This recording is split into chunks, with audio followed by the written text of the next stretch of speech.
Blasio color guard who presented our colors just a few moments ago.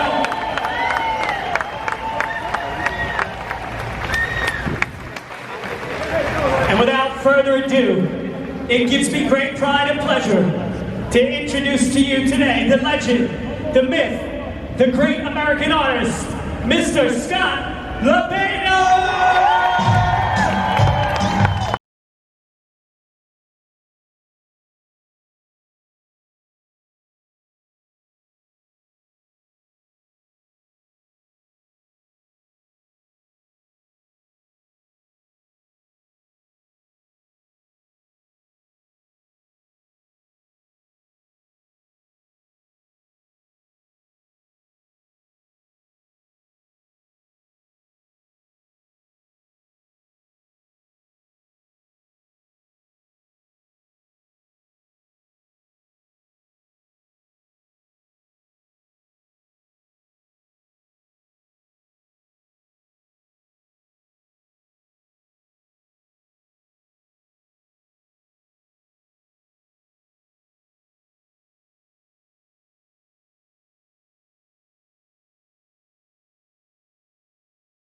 Ladies and gentlemen, one more time, Mr. Scott LoBaido!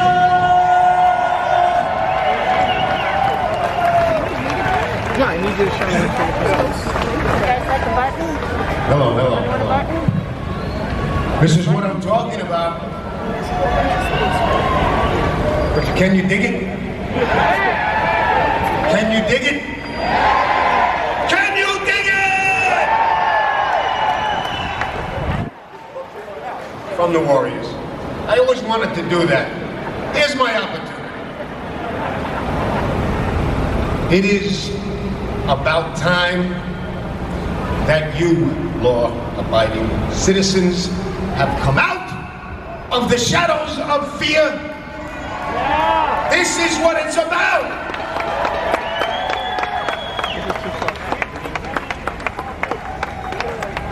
Before I continue with my 12-minute speech, it's only 12 minutes, so bear with me, please. I'd like to thank the people behind the curtain, because the sun does not come up in the morning without certain forces that lift that dark curtain. And that is my team. I'm a middle child, it's always about me, but I have a team. Eddie, Jennifer, Letitia, Danny, Willie White Band, Ricky, Marco, Samantha, she's out there somewhere, Fremont, George, and a whole bunch more. And how about Pro Show? Look at the stage. You people probably thought the Rolling Stones were playing today, and it's just me.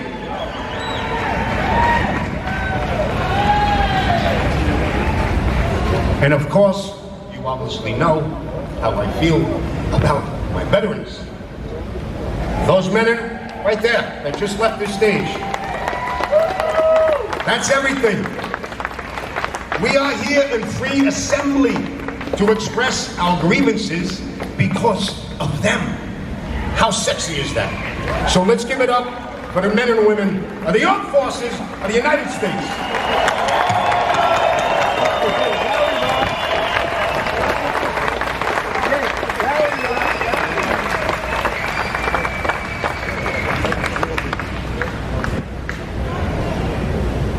In the immortal words of Captain Perry in the Battle of Lake Erie, men, don't give up the ship.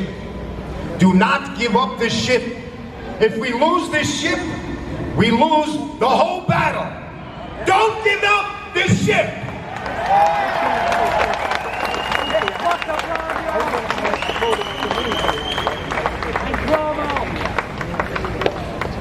We started this about 3.5 weeks ago.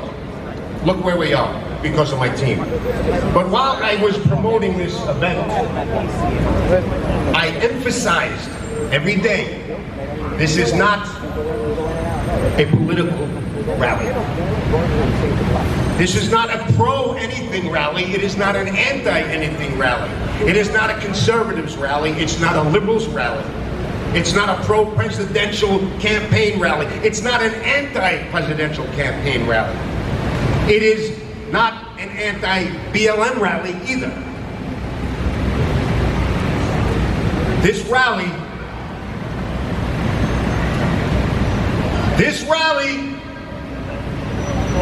is for you to stand your effing ground. Impeach DeBlasio! And again, to come out of the shadows of contrived and manipulated fear. Impeach DeBlasio! Impeach DeBlasio! Impeach DeBlasio!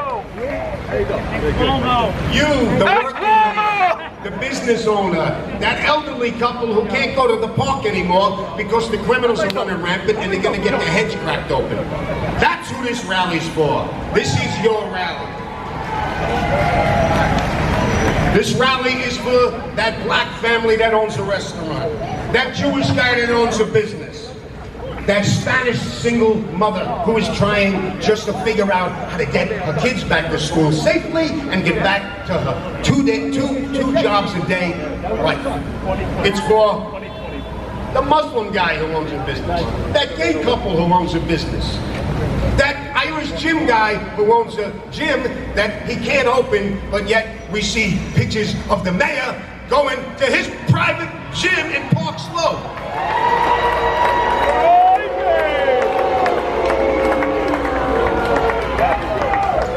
This rally today is for everybody, every New Yorker.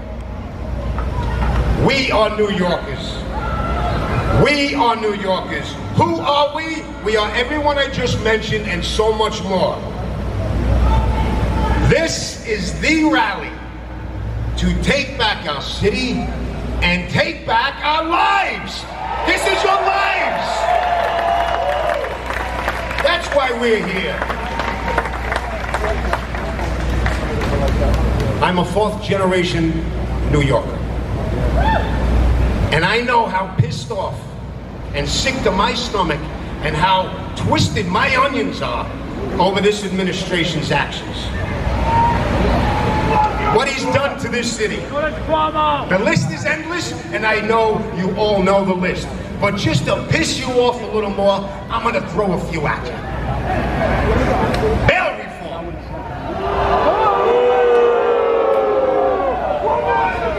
Giving these criminals free Mets tickets. That guy drives a bus for 12 hours a day. He pays $400 for Mets tickets. You're giving them to the criminals.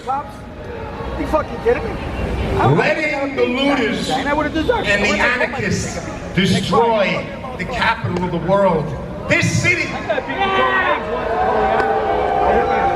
My father beat me up again. Abusing. Humiliating. You're wrong. Demoralizing. And defunding the greatest police force in the history of the world, the NYPD.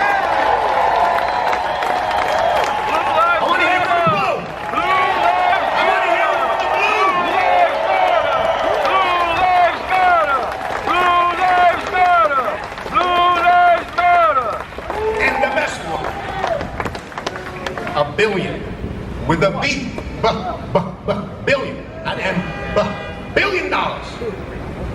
He and his wife made disappear, vanish into thin air.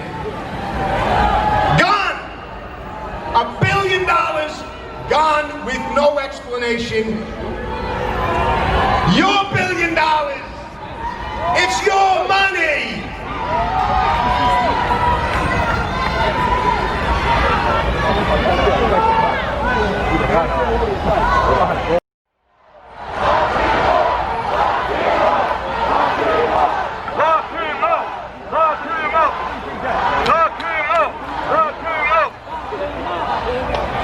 This bull crap didn't just happen overnight, not the last couple of months.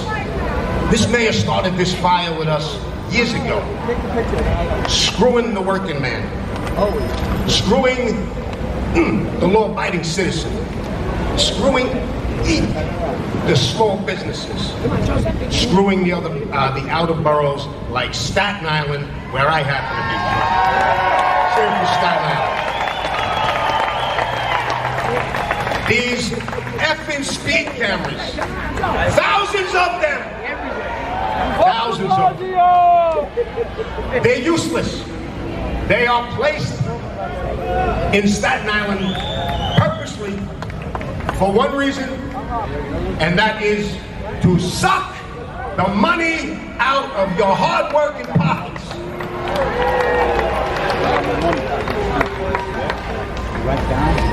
Every day he says, F you. F you to the working man. F you to the businessman. F you. Every day he says that. Today, we say,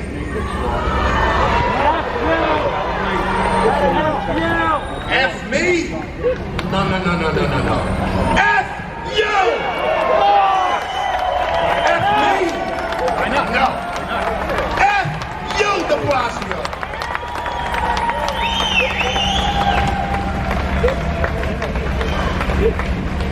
People are leaving the city by the thousands.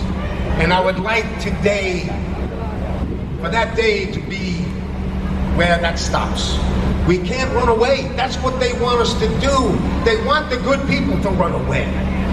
We can't do that. We have to stay and fight. And I'll get to that in a little later on. So here's the deal. This is why we're here. We want you, Mayor DeBlasio. I'm sure you're home watching this after you worked out this morning. We want you to either right this sinking ship and represent all New Yorkers like you swore under oath to do. And if you cannot do that, you gotta step down! And if you cannot do that, we call on our governor, Cuomo. We'll get to him another time. That's next month. We call on you, Governor Cuomo, because we know you can't stand this man either. You are the only one that has the power to rid us of this greatest city. Rid us of this waste, this human waste of a mayor that came down the pipeline. He eats pizza with a fork. And if that doesn't happen, I want you to pay attention to me. This is important. What did I just say? Did I just not say pay attention to me?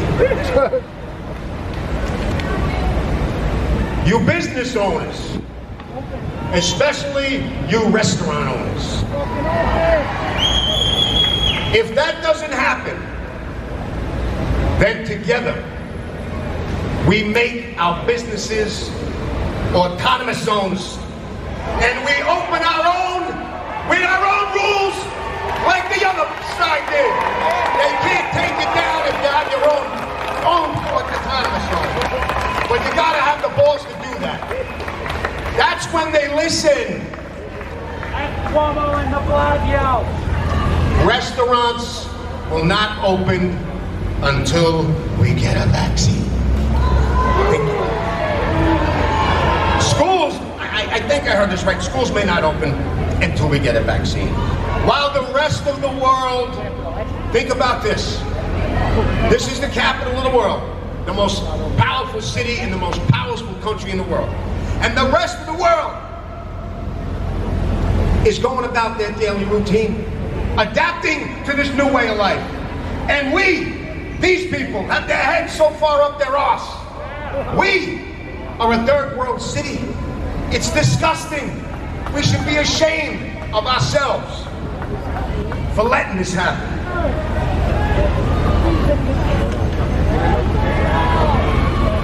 I wanted to have this rally months ago, but you weren't pissed off enough.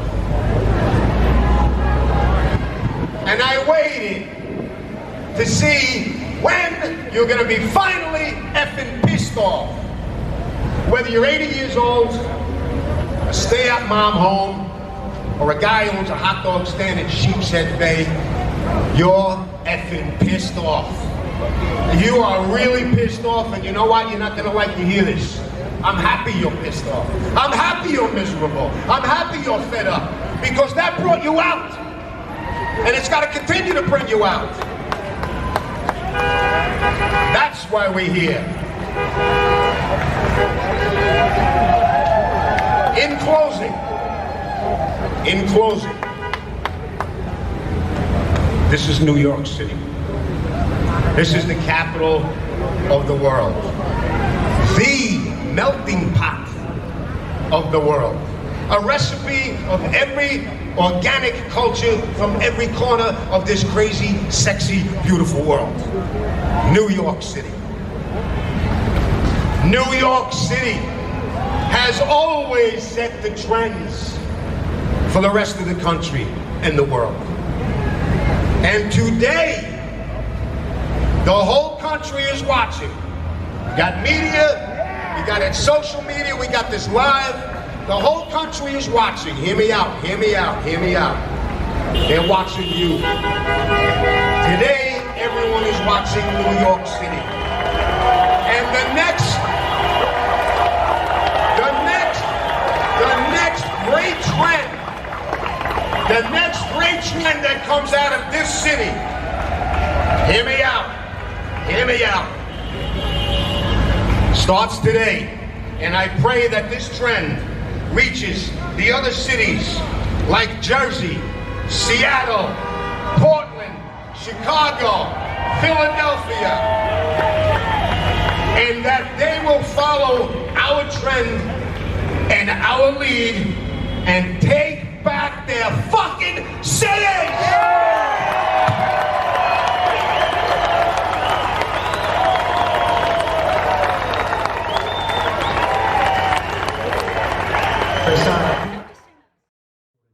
Jonathan? Yeah, David, a top NYPD official today said police officers are holding back on some enforcement efforts after weeks of protests. This as violence is skyrocketing with some innocent victims caught in the crossfire. Some video we're about to show you is upsetting to watch.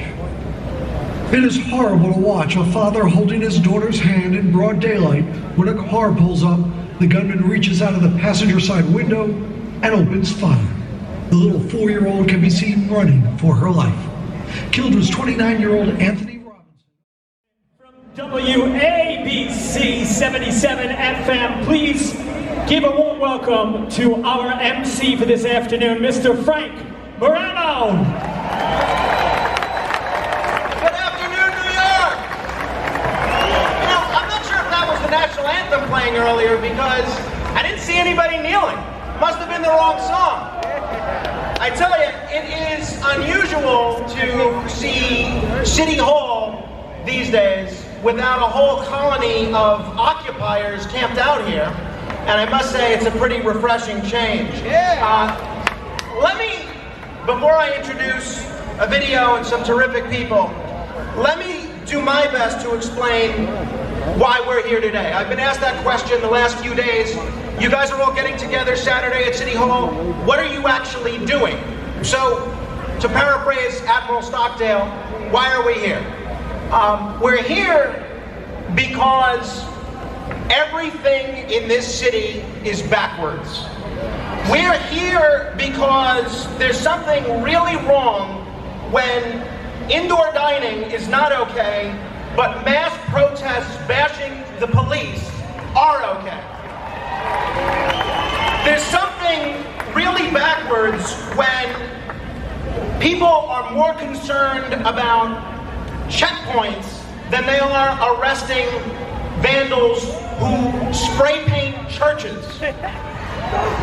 There's something really wrong when liquor stores are open, but we're not quite sure that we can have schools open.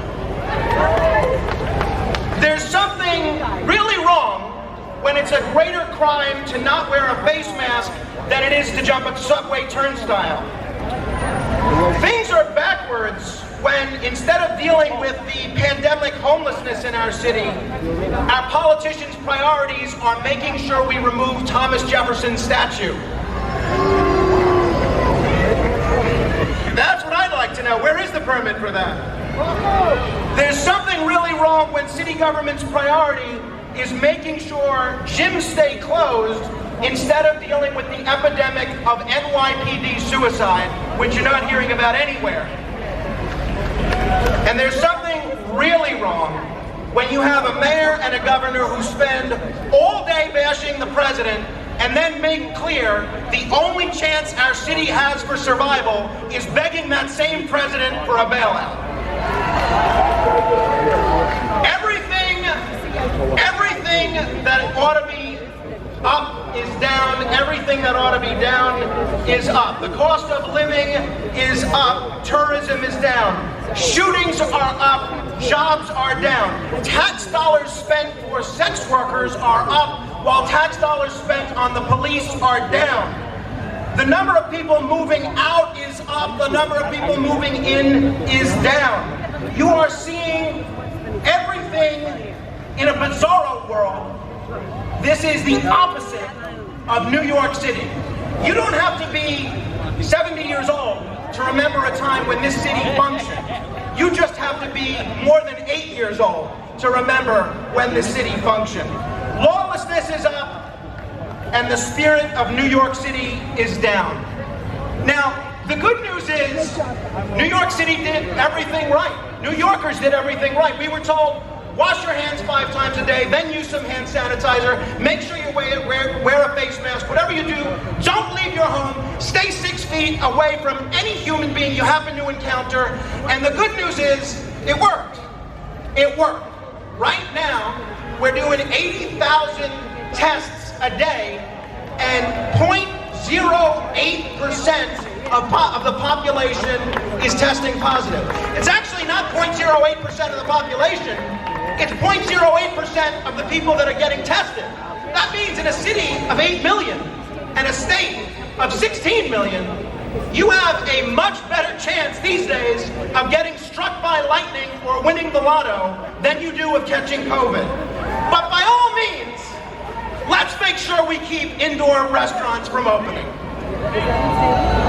This is absolutely insane, and it has to end, and it ends today. This is the beginning of people that want to follow the laws, not ignore the laws. This is the beginning of regular New Yorkers, not anarchists. This is the beginning of regular people, not demagogues and ideological extremists, saying, we've had enough, we know how New York City is supposed to function, and it will function again. And when you leave here today, you can do me and yourself a favor and thank the men and women in blue who are protecting us. Because a month and a half ago, I saw something very strange. I was driving right down the street, right over there. And on that side of the street, there were a whole bunch of protesters on bicycles cycling up that way. On the sidewalk over here, there were a whole bunch of cops on bicycles. Now, the protesters had signs like, how do you spell murderer? NYPD. The protesters were saying things like, what sex acts they'd like the cops to perform on them. The protesters were saying things to the cop like, F you. The protesters, almost overwhelmingly, white. The cops, majority, black, brown, Hispanic, Asian. There's something really wrong when you have a bunch of white protesters telling a bunch of minorities that they're racists. If you have any doubt of how police are being treated in this city and in this country, and you wonder why there's a morale crisis in our city's police department, take a look at this video.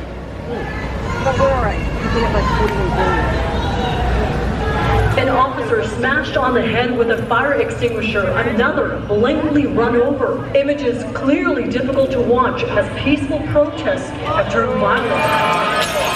Some turning on NYPD officers with knives, guns recovered. The attacks on my police officers, your police officers, our police officers must stop.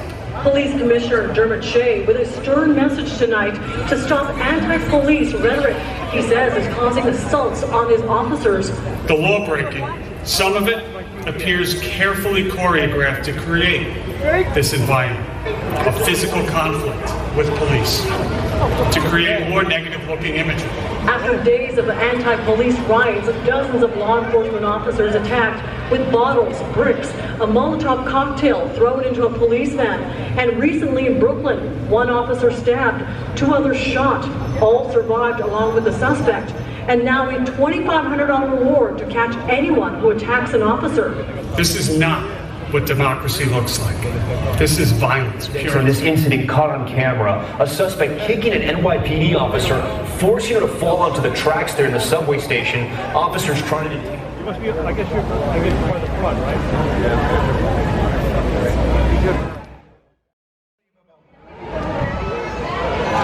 Let's give it up one more time for Scott LoBaido. Big reason why we're all here.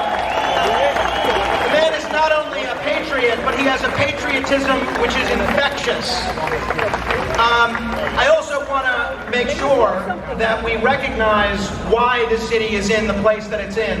And it's due primarily to a failure of leadership. It's a failure of leadership in City Hall. It's a failure of leadership in Albany. There's a lot of people that came out and a few really great leaders. I want to acknowledge Mike Zabluskis, who's running for state senate, and Luke Pugliafido, who are going to go to Albany and make a difference and turn things around a little bit. They're both here. It says a lot that they're here today, but that their opponents aren't. Now, as we talk about the cops, as we talk about the police, we know the mayor's approach to policing. It's let's see what happens when shootings go up, when murders go up. I know the solution is to do away with the anti-crime unit. Now, one group that has been more vocal than anybody else, one group that consists entirely of heroes who very often get targeted just because of their job, is the Sergeants Benevolent Association. You okay? He's okay. And I want to welcome a leader of the SBA who's been very vocal, very strong, and very inspirational for all of us that believe in law and order, Vincent Vallelong. You know, both of you about that. Wow, he has to do something. Wow. Thanks, everybody. Broken windows. That's what this city was founded on with Giuliani, right? So broken windows was put into effect by Commissioner Bratton back then. Jack Napier was the founder. They turned this city around in the 90s. However, this house, New York City, that was once a great beacon of inspiration to the world, no longer has any windows. The landlord, mayor, I should say, or slumlord, has been remiss in his duties. Prisoner release.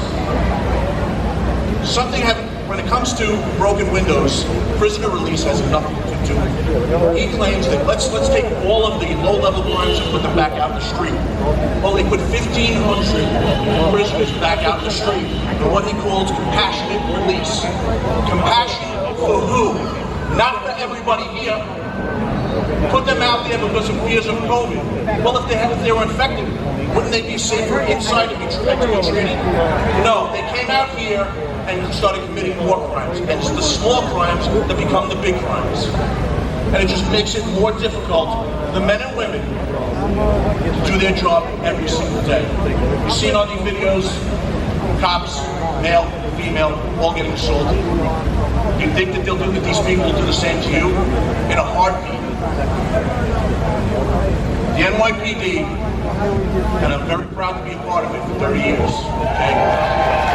I was here during the early 90s when we turned around Times Square, and look at the way the city was up until, I don't even know, I want to use an Italian phrase, but I'm not going to, I'm going to leave it as is. Look what he's done to this. Look what he's done to this city. No more money, he claims. He's going to lay off EMS workers. How many EMS workers is he going to lay off? At what cost? How many lives are going to be lost? Well, that's something that you probably have to ask his wife. He wasn't elected to anything. He's gone through 3 police commissions. Actually, he's gone through 2. He's on his 3rd. Hopefully he doesn't go through his 3rd, and hopefully Shea stays. But he's broken 2 police commissioners in the past. I don't know how anybody can work for this man. It's hard enough on our ends having to deal with the nonsense that he's created in this city. He talks about he has no plan to put our kids back in school. He's worried about them. Well, I'll tell you something. He's worried about the shootings that are occurring, the gang members with our kids. None of you here should have to worry about your grandparents, your parents, or even your children. Go into any store, even to go get bread, milk, and having to worry about them getting assaulted and coming home most of the night. Right? Go into work. It's our God-given right to go out. I'm just going to give you, he claims murders are up in the city, burglaries are up in the city, grand larcenies of auto are up in the city. Nothing. He's doing nothing. It's not just him, it's the city council. When I sit at the table, I go visit my parents in Staten Island, and we talk about voting, and we talk about, this mayor. You have to ask yourself, did you come out and vote? Because I've asked my parents, did your friends go out and vote? Everyone's very vocal, but did you come out and vote? Everybody should become activists in their community and get out and vote. Teach your children they need to go out and vote. Do not lose that message on them. 934 shootings as of the 21st of this month compared to 504 last year. We have 1,149 victims as opposed to 595.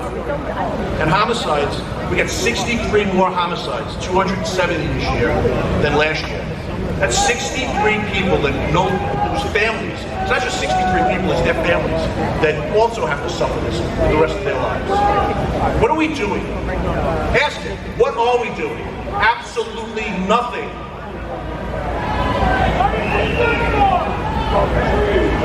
I want to thank everybody for coming out here today. I want to thank you for the support. More importantly, thank these guys and girls out in the street. Don't just do it now. Do it when you go to work. Do it when you're going home. Because if you think that we're out there slowing down and not fighting crime, the city council claims we are, all they're doing is just diverting their inability to do their job. We've never slowed down. It's their policies that have put us in this mess. Take it out on them. There is no reason in the world that we should ever give them a seat at our table ever again. They do nothing for us, and they continue to do nothing for us. Scott, you're an inspiration. You're a voice that has to be out there. You would hope that, God forbid anything ever happened to this country again, that everybody would rally around someone like him. Because I don't know in today's day and age, you look at our World War II vets and our Vietnam vets, would we be able to get back behind like they did in that generation? I would hope so. We're Americans. We were here when the city went south. We're here for the bad times, and we'll be here for the good times. The good times will be coming back. Unfortunately, we have to wait for this Strums to get out of office. Thank you, Scott. Thank you for everybody who put this together. And thank everybody in the audience here today. Thank you very much. Peaceful demonstration looks like, take a look in the mirror and look at the person on either side of you. But if you want to see what some people's idea of peaceful demonstrations are, take a look at this video. Stormed into lower Manhattan last night. They destroyed store windows in Soho and lit fires during another night of violent protests. Now, Scott LoBaido earlier said something that was very popular with a lot of you, but I think it may be somewhat short-sighted. Scott said we should get the governor to remove Bill de Blasio. I want to remind you that if Bill de Blasio resigns or if he's removed, the person that becomes mayor is Jumaane Williams. Jumaane Williams makes Bill de Blasio look like Rudy Giuliani.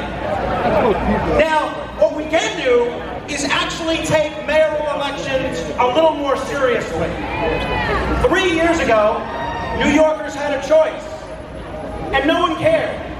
New Yorkers had an opportunity to elect a truly progressive leader. They had the opportunity to elect a woman. They had the opportunity to elect a minority. And instead, New Yorkers, those that even showed up to vote, chose to send our city wallowing into decay by electing Bill de Blasio. Here's the woman that should be mayor, Nicole Malliotakis.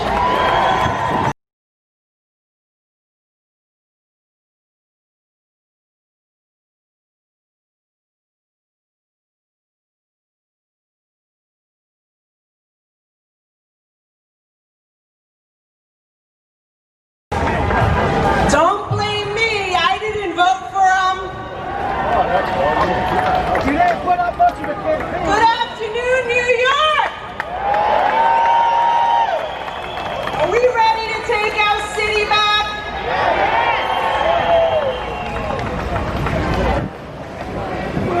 You know what? I'm here for a very simple reason. Because I love this city.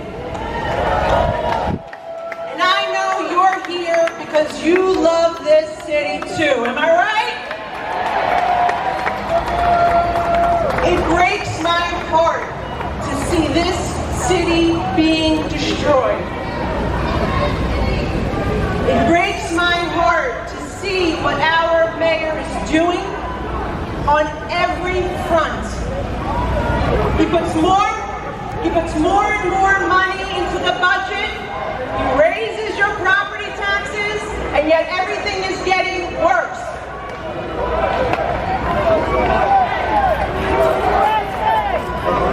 You know, my parents came to this country as poor immigrants. My father's from Greece, my mother's from Cuba. You know my story.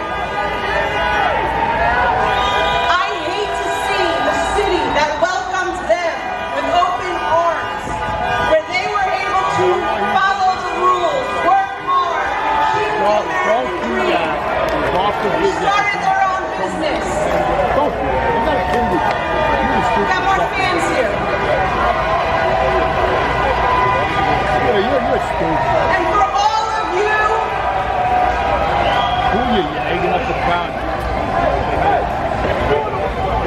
you're right, they should.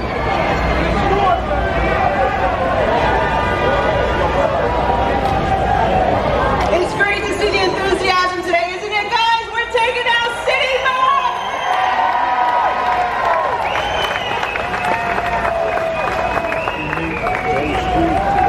I see a lot of people here today. And a lot of you are small business owners like my parents were. You may be restaurant owners. You may have lost your job because the mayor won't open our industries back up. This is an attempt to instill here in this country, in this city, the very policies that my mother and my father fled, and we're not going to accept it. Make no mistake about it. The anarchy, the lawlessness, the attacks on job creators. This is an attempt to bring socialism to our nation, and we reject it.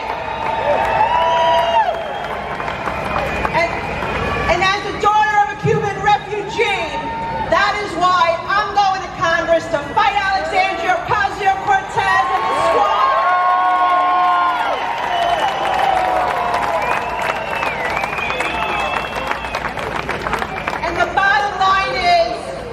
This is why elections matter. As Scott said, it's really not about politics. It's about what do you want as a city and as a nation. I want to continue to preserve the American dream. The of immigrants in one generation run for mayor of the most powerful city of this country, to run for United States Congress. I have, believe me, what you see happening in Venezuela and other countries around the world, the most wealthiest country in South America, Venezuela, look how it was destroyed. And we're not going to allow those policies here in the United States of America. And that is why we're here today, to say no to the mayor, say no to AOC, say no to socialism, say no to communism. This is America, the greatest country in the world, and we are going to fight them out. And we are going to stop them who are trying to destroy her from within. Why tell the mayor? Look at the people of your city. They are people who create things. They are people who build things. They are job creators. They put their lives on their line to protect our city, our police officers. The people who are willing to take a sacrifice, risk every money that they've worked so hard for to start a dream, a business, open a restaurant, whatever it may be. Look what you are doing to them, Mayor. You have never built anything. The only thing you've done, Mr. Mayor, is destroy the greatest city in the world.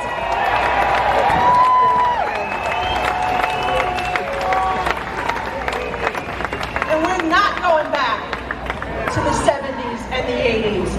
But in order for us to stop them, it's up to all of you to get out there and vote.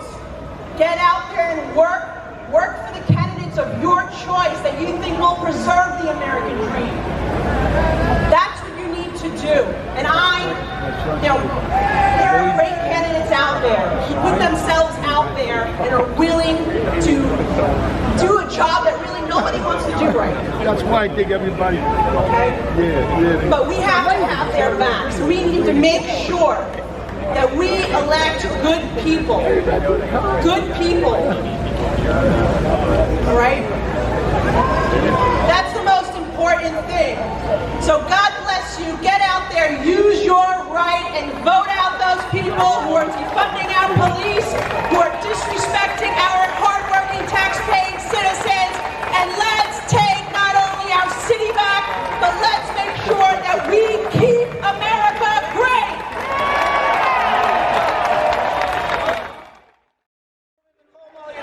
Ladies and gentlemen.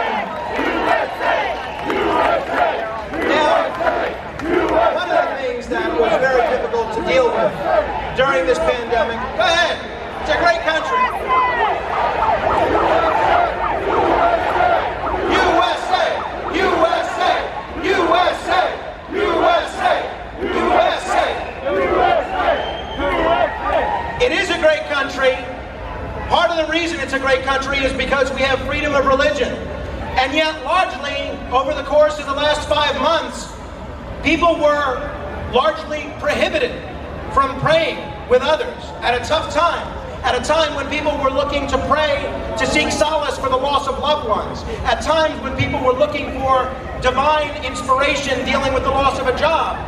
City government said essentially, again, it's okay for Target and liquor stores to be open, but not churches. Take a look at this. See worship services going on. They will go to the officials of the congregation. They'll inform them they need to stop the services and disperse. If that does not happen, they will take additional action up to the point of fines and potentially closing the building permanently.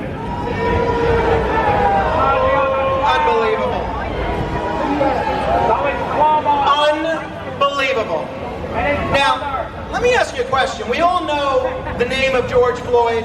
We all remember Sean Bell's name. We all remember Eric Garner's name. We all remember Amadou Diallo's name. We all remember Breonna Taylor's name, as we should. Who is Devel Gardner Jr.? Anybody know who DeVel Gardner Jr. is? DeVel Gardner Jr. was a 1-year-old boy who was shot in the stomach and died in Brooklyn. I got news for you. It wasn't the cops that shot him.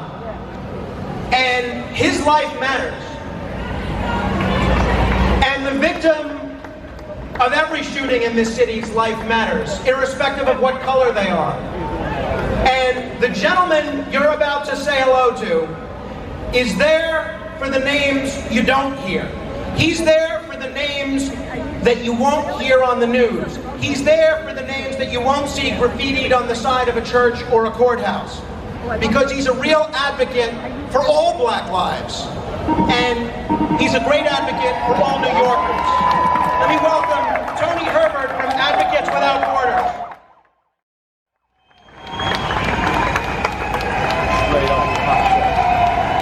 Wow. First I gotta say, is Brooklyn in the building? Staten Island, where you at? Hey, Queens, where you at? New Jersey, you in the building? Is the Boogie Down Bronx in the building? Can't understand, can't miss out on Manhattan, where you at? Is New York in the building? I had to re-gas myself because I sat here and I heard on the monitors the reflection of all the shootings that have taken place in our city since January. Over 1,000 people in our community shot. I can't even tell you what the number is of those that are DOA, those that are dead, because of the stupidity and the irresponsibility of not only the person that occupies this building, but his cohorts that also work out of this building. They don't work together. And they're not here building the bridges that we need to bring our city back together. Actually, they're helping to divide it. They're the ones that's creating the animosities in our community. They're the ones that's sending people out there angry who can't eat because they're not taking care of their business. So I say to this mayor, it's time for you to go. These are the same people that'll get in the back room and praise our police and stand there and take pictures that don't want to put them on their Facebook pages, but then they get out in the street and stand with protesters and make our police look bad. These are the imbeciles that we have in elected office right now. This is the person who said he was going to come in and build New York together from a tale of two cities. Well, Mr. Mayor, I got something for you. You're living in two cities, the stupidity and the corrupt city that you helped to create.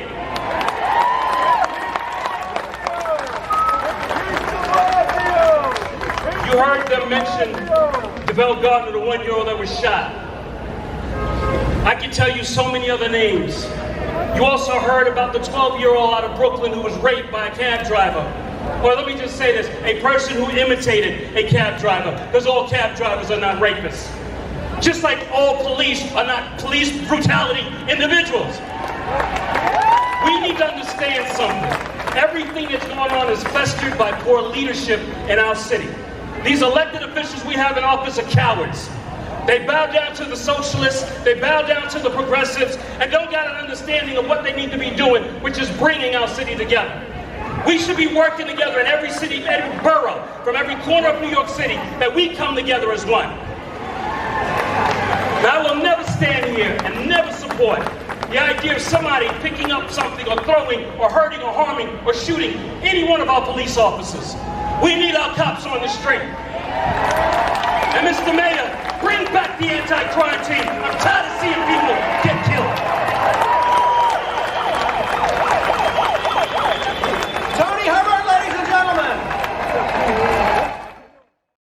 I'll let you in on a little secret. You might have been able to guess this. I am not the biggest gym goer in the world. That being said, yet another area of our city's small businesses which have been hammered are our gym owners. And we're thinking of them because somehow it's okay to open gyms in 57 counties of New York State, but not here in New York City. That is absolutely nuts. That one of the guys responsible for that is the mayor of New York City, Bill de Blasio. Scott LoBaido, you might have heard of him. He's got a very interesting depiction of Mayor DeBlasio, which he's prepared to unveil for you for the first time right now. Scott, let's have a look. Impeach DeBlasio! Impeach DeBlasio! Impeach DeBlasio!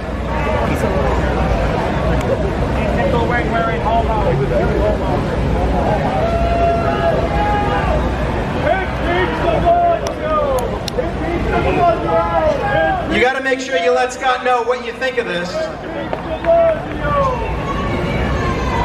I unveiled this official portrait of DeBlasio a few months ago, right up the street in front of City Hall.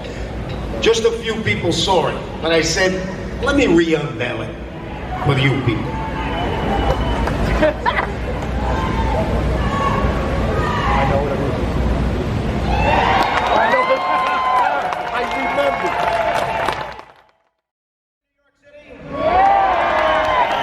How you guys feeling today? Make some noise, New York, let's go! Yes, we still have some time left, some more wonderful guest speakers.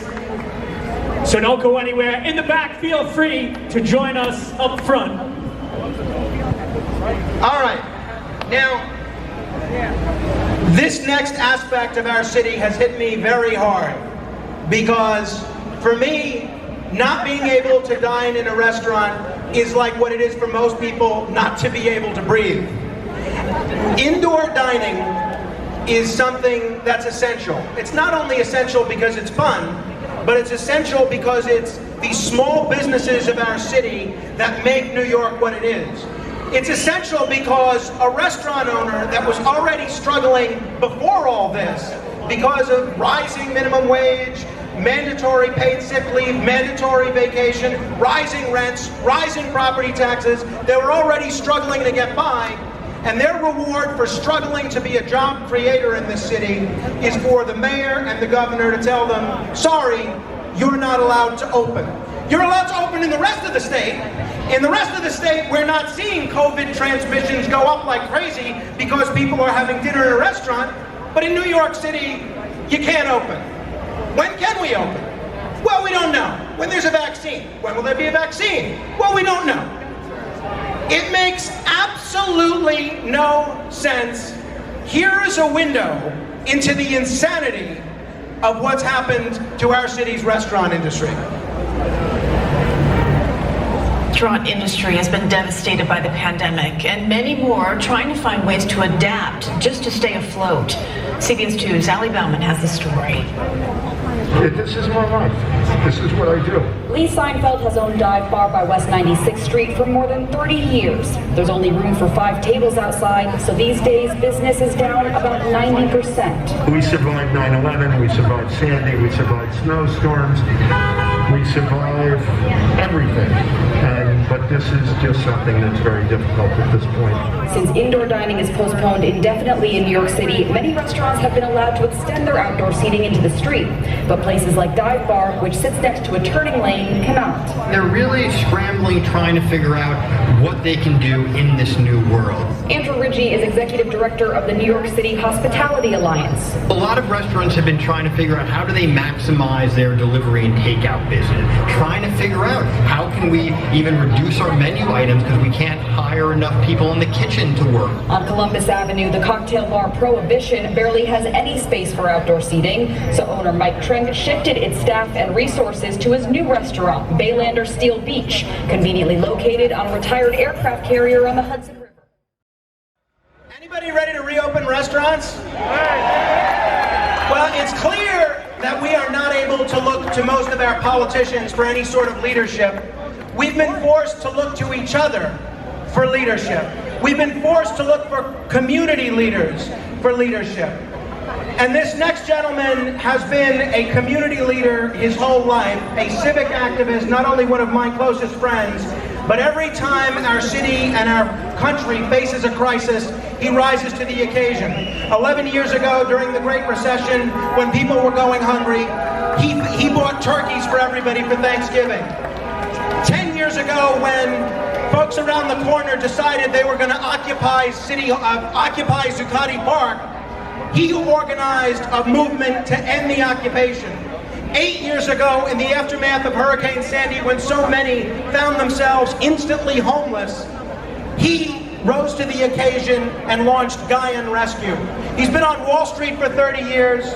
You've probably seen him on Newsmax or on Fox Business Network. These days you can see him every day from noon to 2 on Liquid Lunch on Biz TV. My friend, and a guy that definitely requires a Surgeon General's warning, John Tabacco. What's up, New York? They want me to get it fired up. I don't know, I feel like everyone's fired up already. I was born and raised in New York City. I was born in Knickerbocker Village on the Lower East Side in public housing. I'm wearing this hat not because I want to kiss ass on the cops, because my father was a proud member of the NYPD for 20 fucking years. I wear it everywhere. There used to be a time when you would be proud to wear this. Now my kids say, Dad, aren't you scared wearing that NYPD hat? I said, no. Our cops, they fight the men and women of the NYPD every single day to keep this city proud. But the guy who works in there has made this city nothing but a piece of shit. Cops, they don't have their back anymore. I spent 30 years on Wall Street. Every day I walk around down here, I see the NYPD, I say thank you guys, God bless you. Stay out there. I know I can make money, I know I can provide for my family, because the NYPD is walking the beat every single day. I spent 30 years looking at numbers, and I'm not usually up here talking about schools, because I didn't do so great in school. But America still gave me an opportunity. I'm going to give you some quick numbers, and then I'm going to get off and let some other people talk. Here we go. Amazon profit up 100%. Walmart profit up 80%. Target profit 80%. Lowe's profit 74%. Microsoft, Facebook, Apple, Google stocks at record highs. Small businesses 21% closed. Revenue down 30% for the poor souls that still are open. 15,000 restaurants in this country have closed permanently. Permanently. Is that the USA that we all grew up in? How about the USA? USA! USA! USA! USA! USA! Thank you. Yes.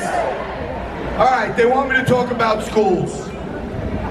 I got 3 kids. 2 of them are in college. My youngest daughter I dropped off yesterday at Marist. They're going to school. They got in-person classes. Something special about these Catholic universities, I guess. Here's the thing. I go on television every single day and I talk about how we got to open this city. I talk about how the government overreach is strangling the little man. And I'm looking at my son, who's 14 years old, was looking forward to his freshman year of baseball, and he got it canceled. I grew up on Staten Island, on the sports field in Staten Island. Where's Staten Island now? Yeah, there they are. Brooklyn's there, Bronx in the house. The biggest part of developing a kid is what my father used to tell me. Sports and athletics, team sports build character. And I see all the people out here, their faces, Marky D, Mikey Perugia, I see my friend Rob, everyone I played ball with, we grew up to be upstanding patriots. Because we went to school. I rail every day about open the schools, open the restaurants, open the business. So I said, you know what? Let me take a shot. Let me ask my son how he feels about going back to school. And my son said, Dad, I said, son, what do you think? I go on TV every day saying they got to open schools. do you actually want to go back to school? And he said, Dad, yeah, I don't see my friends. I don't have my sports. And he said, what you should do is go on your stupid show and you should tell them that I'm getting dumber.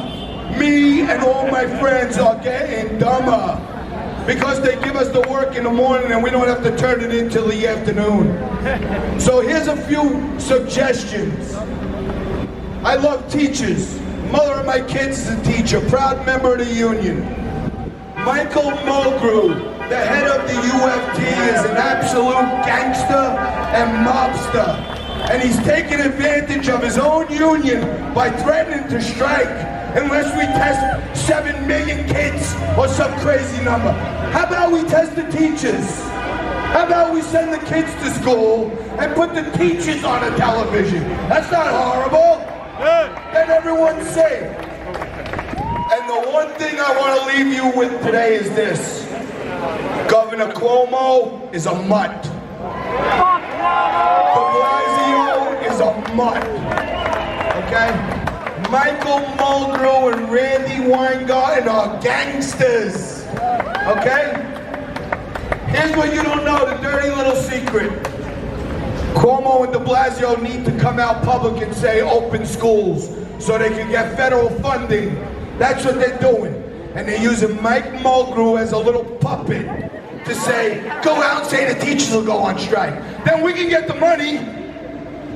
They're not worrying about anything else except padding their safety deposit boxes, and that's all that matters. Teachers, I love you.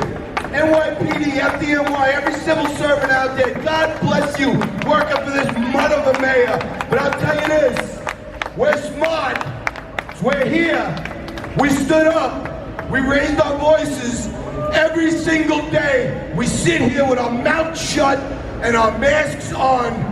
We're getting dumber, every one of us, and we gotta stand up. God bless America! Yeah. When it comes to small business and job creation has been the restaurant industry. This gentleman has operated restaurants. He's one of the most famous chefs in America, and he works tirelessly every day to do one thing: keep people employed. The city has been working overtime to tell him and every other restaurant owner, no, no, no, we're going to do whatever we can to keep you from giving anybody a job and keep you from opening your own business. The people never voted on it. Legislatures never voted on it. The mayor and the governor just decreed it. If this restaurant's ever reopened for indoor dining, you can do 3 things. 1, you should treat yourself and go because they're absolutely phenomenal. 2, you want to make sure you have pants with an elastic waist. And 3, you want to ideally bring someone else who will pay because they can be a bit pricey. Let me welcome my friend, one of the most famous chefs in America, David Burke.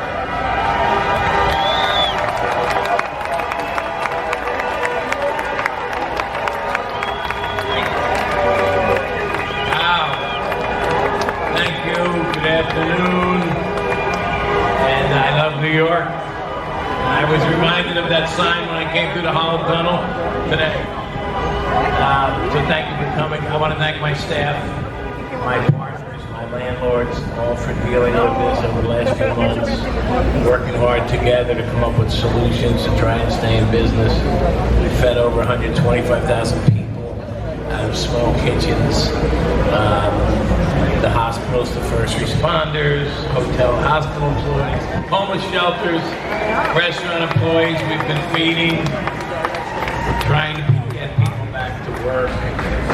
Early on, my team set up a platform called Feed the Heroes that helped raise money for restaurant employees and put people back to work.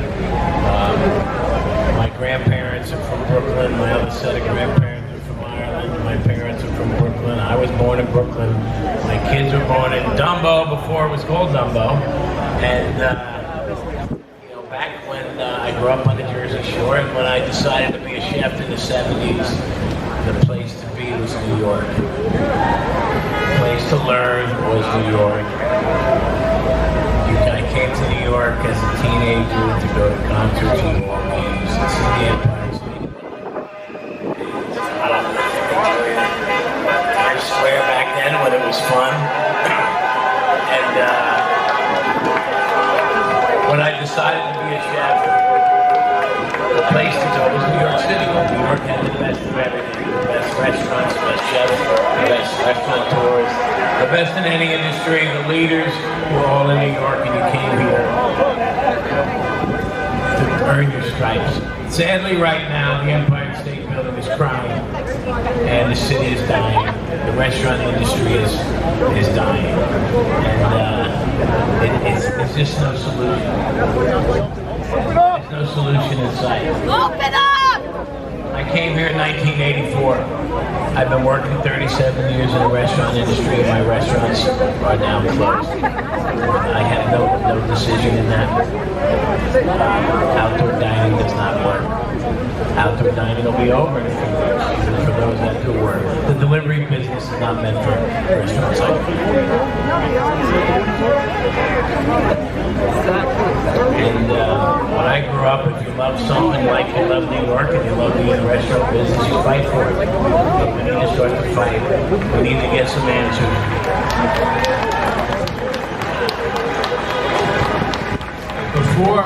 Before COVID, several years ago, New York City was baked into a shit cake. It wasn't a sheet cake, it was a shit cake. COVID is the icing on the cake, and it's not. People have been going out of business pre-COVID with the laws that have been changed that are anti-small business in New York City. This is a cry for help for me. This is not a political stance for me.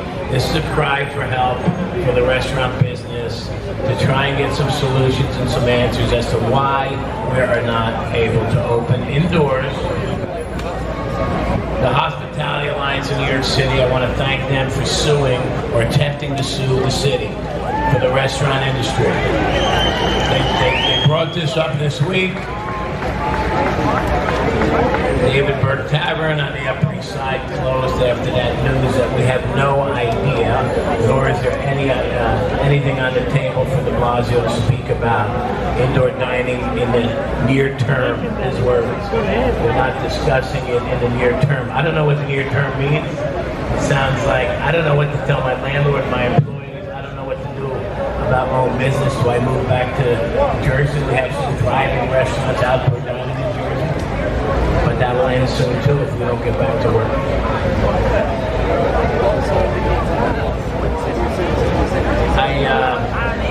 I'm confused also about why you can eat in Long Island in an indoor restaurant, Westchester, Saratoga, Pennsylvania, Washington, D.C. Everywhere else you can eat indoors, but not New York City or New Jersey. I don't know if they breathe differently in the Hamptons than they do in New York City. Why is any difference? Anyway, I've always been, people have told me that I'm the ultimate optimist, and I have been. And I use the words fineo, which is failure is not an option often.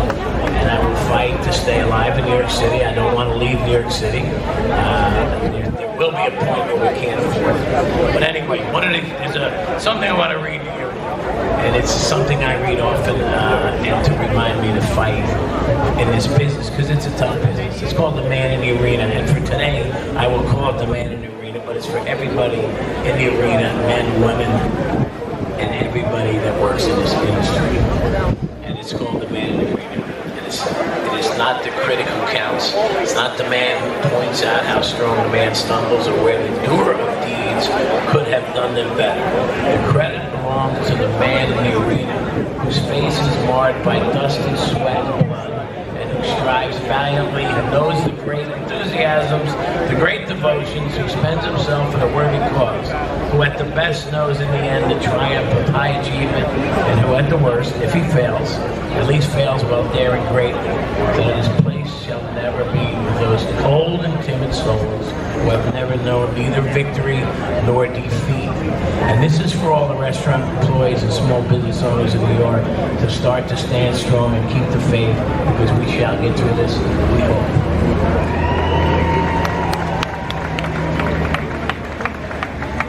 New New York, New York. If you can make it here, you can make it anywhere, but we do need help. It's not a one-man show. There's also, in the 60s, so at home, when I was quarantined, I started cooking at home, and I created a sous chef puppet. And we got pretty famous. And we listened to a lot of good rock and roll during those. And there's a song out there by Simon & Garfunkel called Mrs. Robinson. And one of the great lines, looking out to a hero in tough times, was, "Where have you gone, Joe DiMaggio? This nation turns its lonely eyes to you." And that's what we need in New York right now. We need some heroes at the top. We need some heroes at the top that we can turn to for help. That's what we're asking for. So where have you gone, New York City? Where have you gone, the great mayors of the past?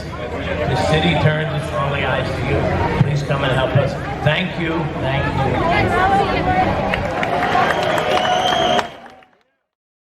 Can be a little humble, so I don't know if you heard what he said. He has fed over 125,000 meals for people that needed them. Let me welcome an advocate for the NYPD, an advocate for New York City, and an advocate for our construction workers and our construction industry, Steve Margarella.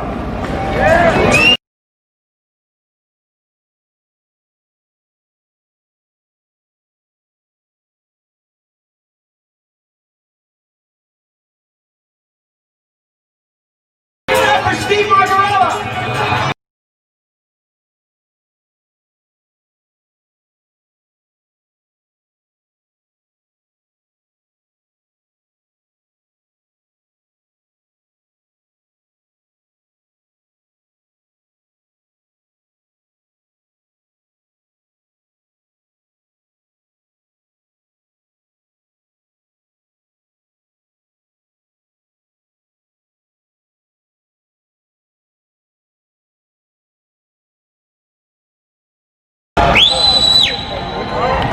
Thank you.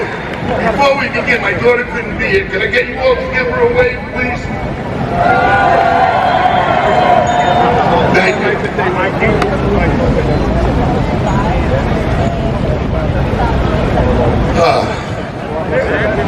Thank you so much for being here today.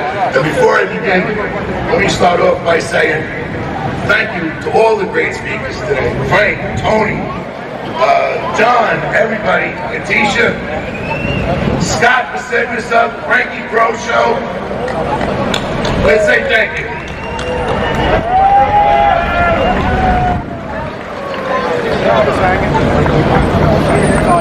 I was asked to come and talk about the construction industry today. And before I begin, is there anybody that loves New York City out here? Are there any of my union brothers and sisters out here? I want to give a shout out to my friends from Area 2. They know who they are. Thank you for coming. So what happens is, here's what Facebook. I talk to a lot of different BAs, a lot of different trades. And right now, many of them are working. They're finishing up jobs, they're already funded. Doing renovation work, doing build-outs.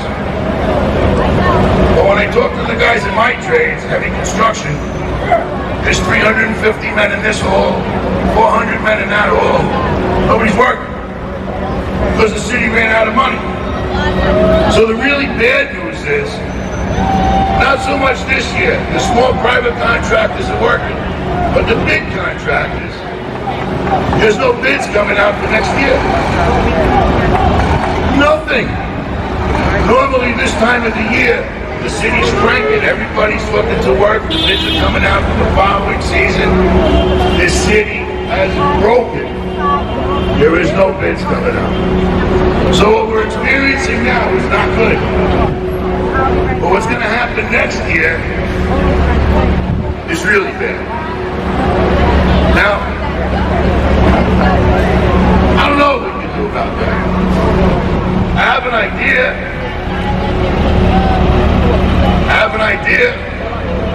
And I'm going to suggest something to you. See, when I look out at this audience, I don't see Republicans and Democrats. I don't see white and black. I see people that love New York City. And what we're witnessing right now is what happens when you have one party ruling a city. This mutt gets to do whatever he wants. You know he does that television show every day. We have more people standing here today than are watching him on television.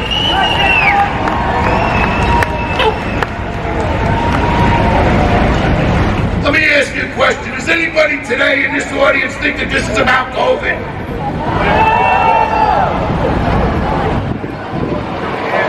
So if it's not about COVID, it's got to be about something else. I don't know about you, but I'm tired of being under the thumb of this governor and this mayor.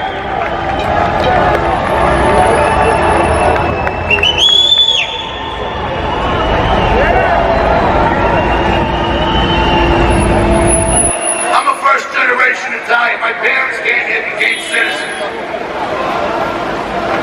And we were taught when we were kids, they were fiercely proud to be Americans. Fiercely proud. And that pride was instilled in us, which gives me the ability to stand here and talk to you. I stand here with my father's pride. And, you know, growing up, I don't know about you, but for me, if I had an issue with a police officer, I was more worried about what happened when I got home than know what the cops are going to do to me. So this mutt wants to retrain cops. How about you take those kids and teach them? You had 18 years to do it. Don't tell me about retraining cops. We got the best police force in the world.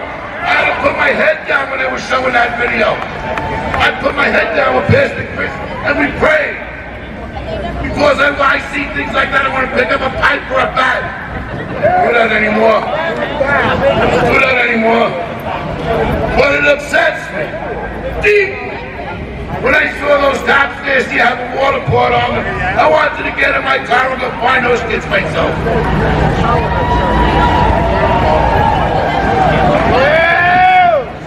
It's not okay. It's not okay. It's not okay that these men and women put their lives on the line every day.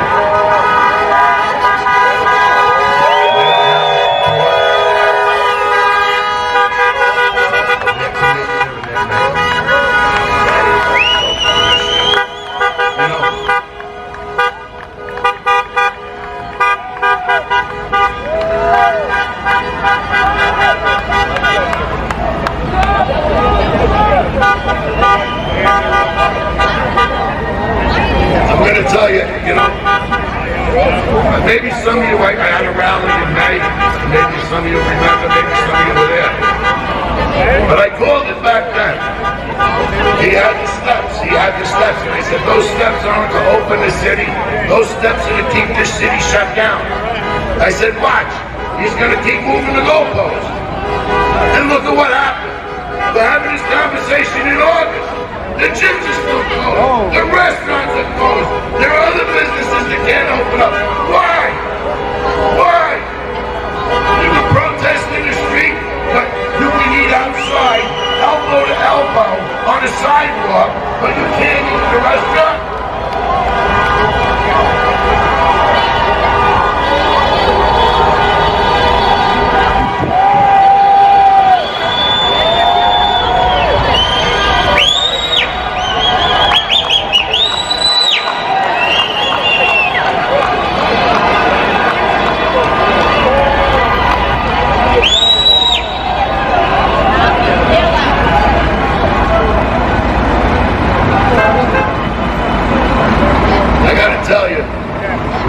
You know, I do these rallies, and I've spoken, and I've had my own rallies, I've spoken at other rallies, and I'm going to tell you what it got me. I don't do this at no expense to myself. I found out last week when my dump trucks got impounded for doing something that was completely legal, and I was heavily fined. The word came down to me That actually happened June 22nd. The word came down to me a couple of weeks later that I was targeted. I was targeted. Came down from the top. Why? Because they don't want you to hear what I'm going to say. And I don't give a damn.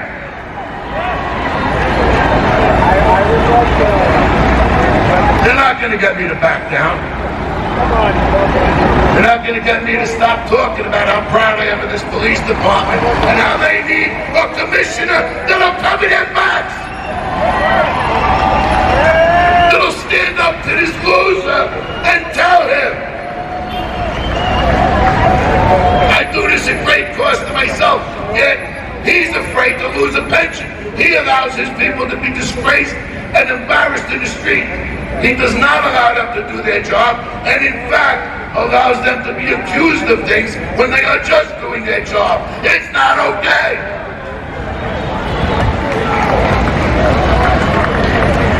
Blasio had a rapist on his administration, and he got convicted. I need some help. Trafficking kids, guys. I need some help. So I'm gonna say I want, and I want to hear you say I want.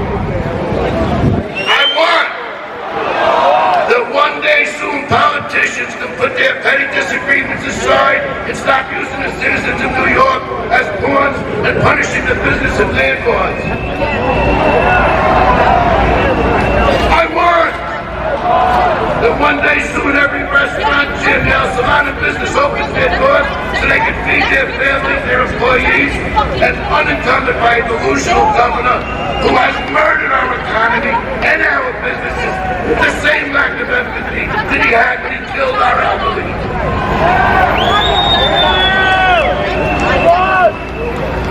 I want that our failure of the mayor comes out of the socialist coma and understands that small business and landlords are the backbone of this economy.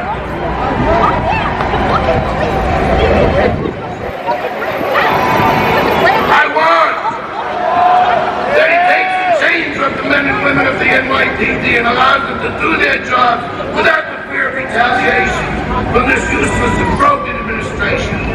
And that the best police department in the world gets and stands for his, a commissioner that respects and stands for his bill people and is willing to get fired to make his men and women do their job.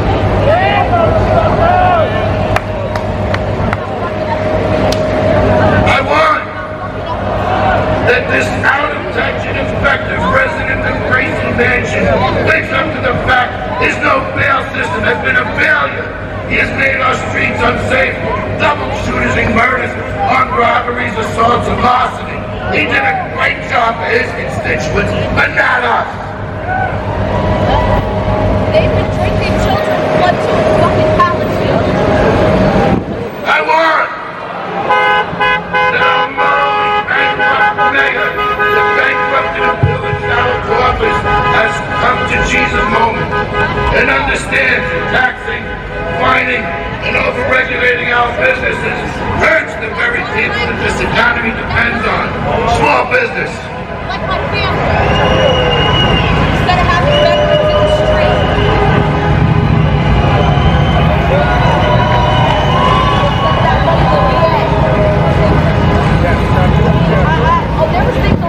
And now I have a personal message for the mayor and the governor.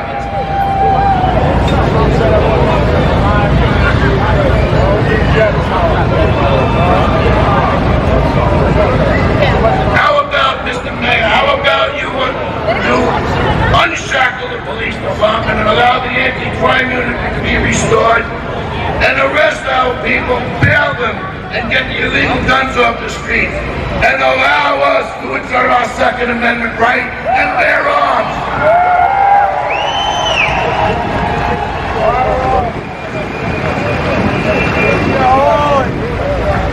I know they're listening to this, and I know I'm probably going to get hammered for it, and that's fine.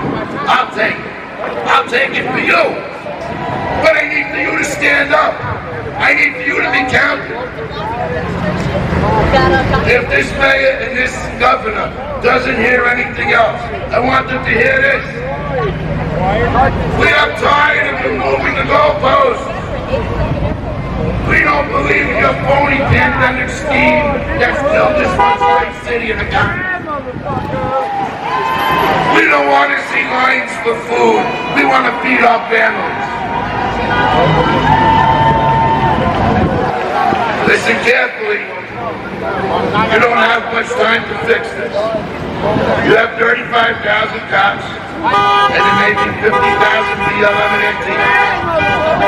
but there are more than 2 million of us. We are your worst nightmare. We are the sleeping giant of ex-military and concerned citizens that will do what we have to do to feed our families.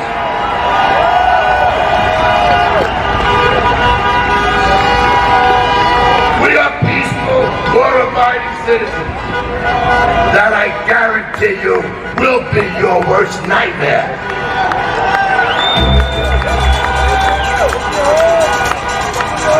Next time you gotta do me a favor, Steve. Don't be so laid back and reserved. Try and get a little fired up. All right. Before we wrap up, Steve said we have a one-party.